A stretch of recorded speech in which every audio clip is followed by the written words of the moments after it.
உம்னோ கட்சிக்கு ஜெண்டலா பிங்கிரான் என்ற நிறுவனத்திலிருந்து 16 மில்லியன் கிடைத்தது தொடர்பாக நீதிமன்ற விசாரணை நடந்து வருகிறது.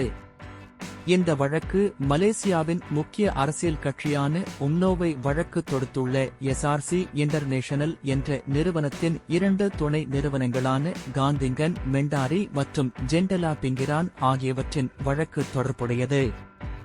உம்னோ நிர்வாக செயலாளர் டாத் மோகமது சுமாலி ரெடுவான் உம்னோவின் கட்சி நடவடிக்கைகள் மற்றும் தொண்டு திட்டங்களுக்காக இந்த 16 மில்லியன் நன்கொடையாக பெறப்பட்டதாக கூறினார். இந்த தொகை தவறாக பரிமாறப்பட்டதாக 6 ஆண்டுகளுக்கு பிறகுதான் வழக்கு தொடரப்பட்டது என்று அவர் கூறினார்.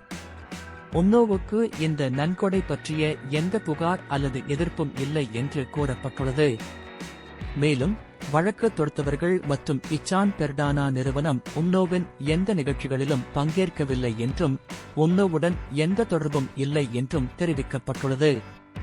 இதனால் உம்னோவுக்கு இந்த நன்கொடை குறித்து சந்தேகம் ஏற்படவில்லை என்று கூறப்படுகிறது. இந்த 16 மில்லியன் தொகை உம்னோவால் மக்களுக்கான நிகழ்ச்சிகள் மற்றும் தொண்டு திட்டங்களுக்கு செலவிடப்பட்டுள்ளது என்று தெரிவிக்கப்பட்டுள்ளது.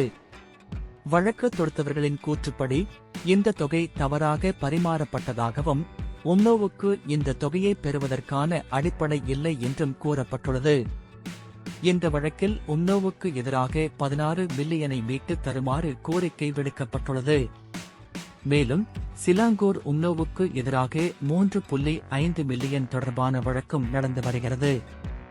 இந்த வழக்கு தொடர்பாக நீதிபதி தாத் ராஜா அகமது மொசானுத்தீன் ஷா ராஜா மொசான் தலைமையிலான நீதிமன்றத்தில் விசாரணை தொடர்ந்து நடந்து வருகிறது.